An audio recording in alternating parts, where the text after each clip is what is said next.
money is a funny thing, isn't it? It's the reason we all set off in business, but it's also the thing that can most divert us from the right path.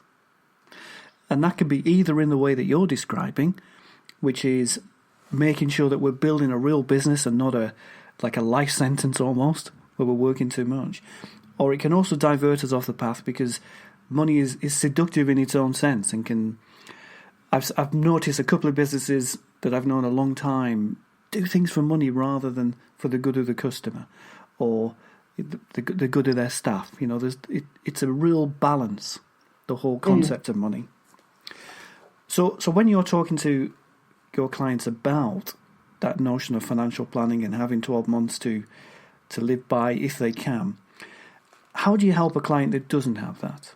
That right from day one, this is it. They're doing this as a business and they need to earn within 30 days. There are lots of ways. One of them I've already mentioned is don't wait till the end of the month to do all your invoicing. As soon as a job is finished, invoice straight away and get your terms down to 10 days. Or invoice, payment on receipt of invoice, and agree that with the clients beforehand. If you're in a business where if it's a fairly long process, before you invoice, get an upfront payment and then get staged payments as you go through the project. Don't wait until the end. If you're working for a very big company and they say their terms are 60 days, negotiate with them beforehand. If you're left hanging high and dry, waiting 60 days before you get paid, that can be the end for most small businesses. They really can't afford that. And the government are, they've got all kinds of guidelines and things as well now. And so this sort of, hanging out the advantage of working for a big company can sometimes be a disadvantage, and you've really got to control all that. But the other thing I would urge people to do all the time is to check their cash flow every day. It only takes 5 minutes for a small business, but if you do it every day, every morning before you do anything else, that will then decide how you play the rest of the day, because you can see how much money is owed to you, in which case you get on the phone and chase that money, or you can see that there's money coming in, so you can spend the time getting new customers or starting new projects. But knowing how much money is coming in and how much money is due to go out, it can influence how soon you pay your bills, or whether you ring somebody up and you say, is it okay if I pay you this next week instead of this week because I have to wait for some money coming in? But do that before they start chasing you and keep those good relations. But you can only do that if you're absolutely certain of your own cash flow situation. That's a really good point, Anne, because I think a lot of businesses are scared of cash flow because they don't want to look in the bank, or it's like when we get lots of letters we don't want to receive, we don't want to open them. It's a similar feeling. And, cash flow is way more important than profitability in lots of ways, because cash flow is reality of that day. It's such a great point to say, check it every day and let that dictate, what you're going to do for the next 8 hours or so. So, Anne, you're giving out lots of great tips here, and a lot of what you do is really passing on belief and confidence and energy into the people you work with. So do you need a coach afterwards yourself? Not a coach particularly. I'm not a person who takes advice easily, which is a really interesting point, actually, because there are some people that you set off trying to coach and they're not coachable, so you have to part company. But I do have a really good support team around me of people that I trust, that I've worked with for a long time, a lot of years, and so there's always someone there that you can bounce ideas off of, and say, if this was you, how would you handle this problem? So definitely need support groups, maybe not specifically a coach. Yeah, I think support is a better word, Anne. You're right there. Would you say that your own support group make you a better coach or mentor, as you were? Oh, absolutely, because it's just so easy to get bogged down in one point of view. You see a problem and you think you've got the answer, but when you ask other people, there are always other ways to look at that problem. and often other answers that you may never have thought of.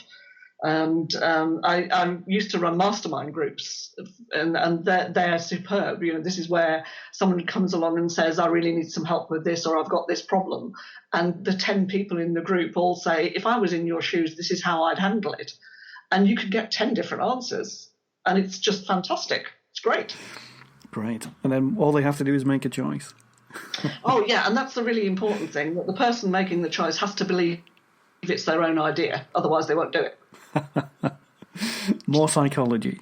Yeah. If you tell somebody, if I say to you, Phil, you really should be doing your podcast like this and not like that, the barriers come down because it's yours. But if people make suggestions and you think about them and think, actually, I like that idea, I'm going to put it together with this idea and I'm going to do it like this, then that's yours. You've come up with that solution and that's what you're going to implement, and it's much more powerful. Absolutely. Pushing people gently. Works with kids. Really works with kids. Parenting tips too. So, Ann, how do we measure the effect of business mentoring? I always start with, where are you now and where do you want to get to? What's the time frame? And then we make a plan. So there are milestones all the way through. It might be a 5-year plan, might be a 3-year plan. It could just, and then, we'll always work. I always work with a very detailed 12-month plan. That's what it all comes down to. And so all the way through, you're measuring those results. Are we where we said we were going to be after 3 months? If not, why not? What happened? What do we need to do? So you're measuring it the whole time. And you can tell whether it's the coaching that's not right, or whether there were external circumstances that nobody could have predicted, in which case you adjust the plan. Plans are fluid. It's not something that gets printed up and stuck in a drawer. It's a fluid thing that you're working on the whole time. But it's always being measured all the way through. Very good. And so when you get, something that you mentioned there that no one could have predicted, and maybe an example of that might be Brexit, in the sense of that no one really knew what that result was going to be. Yeah. When say you have a client whose business is greatly affected by currency exchange rates, and right now they're having a tougher time, how does business mentoring work in those moments? Do you go and find them people who have experience with foreign currency, or do you find them people who have experience of deciphering how to make up that cash flow deficit? Yes, yeah. All of that. You find whatever's needed for the situation to make it work and to help. The kind of coaching that I do isn't about how do you feel about this kind of thing. It's about what needs to happen to make the business work. It's very, very, very practical. And if that means putting somebody in touch, I had somebody contact me yesterday actually, who wanted certain things. There was no way I could provide them, but what I did was put him in touch with 3 other people who had the skills that he needed. And that happens all the time. That's part of why you have a big network, and knowing the right people for people to go to, and the trust as well. The trust is so important. I would never recommend anybody that I didn't trust 100%. And so when I do recommend people, I say, give me some feedback. Tell me how that worked for you, because that comes back into my network, and I know I can then recommend those people on to others. Great stuff. So, Ann, as you know, I'm all about the online world.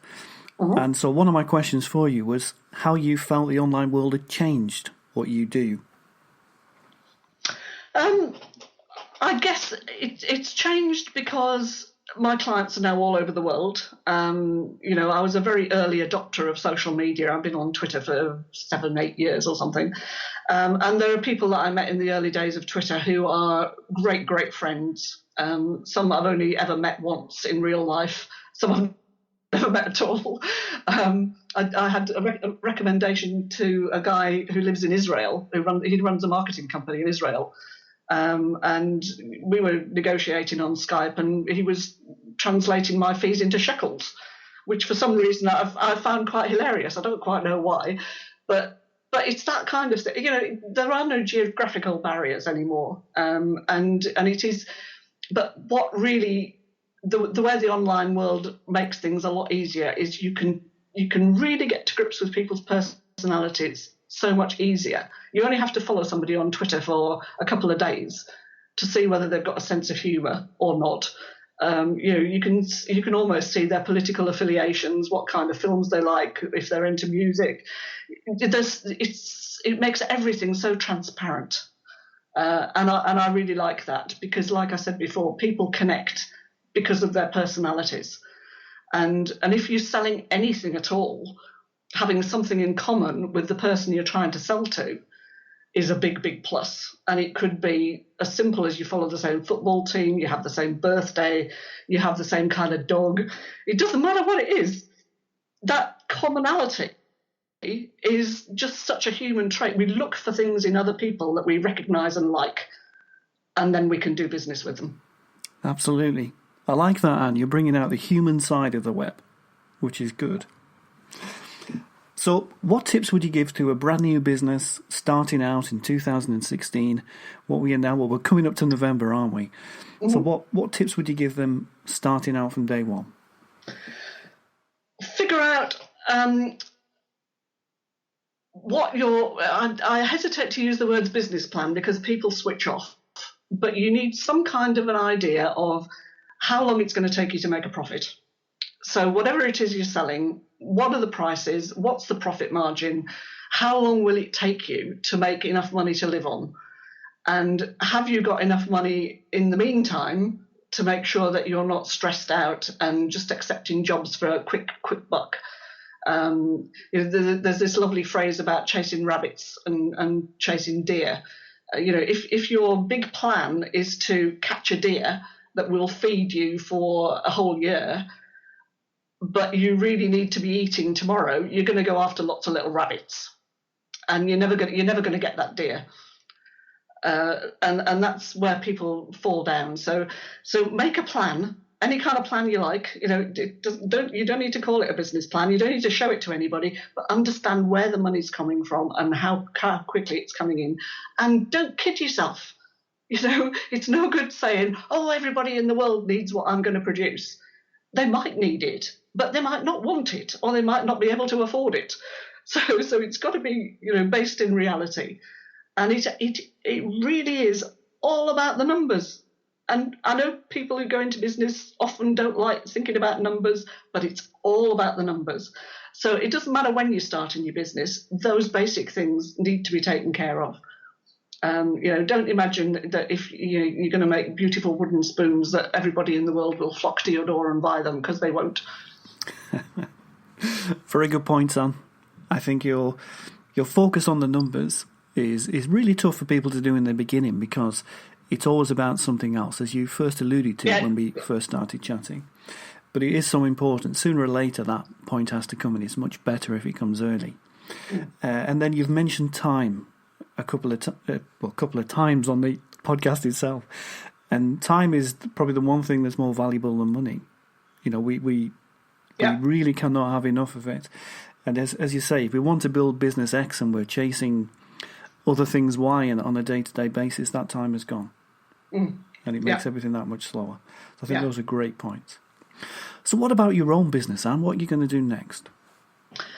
What I've started this year is a brand new networking group. It's called Drive.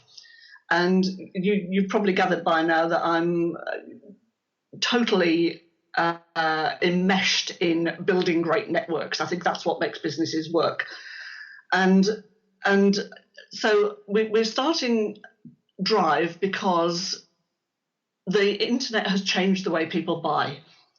When somebody wants something, the first thing they do these days is go online, and they'll either do a search, or more often than not, they ask their trusted network for recommendations. And that trusted network these days is not at the school gates, it's not in the pub, it's online. It's in Facebook or a Facebook group or something like that. So the way people buy things has fundamentally changed, and will never go back to being sold to. Nobody wants to be sold to. They only look at adverts if they're totally relevant to things that they're looking for to buy at that moment. And so networking most business networks, big networks, started over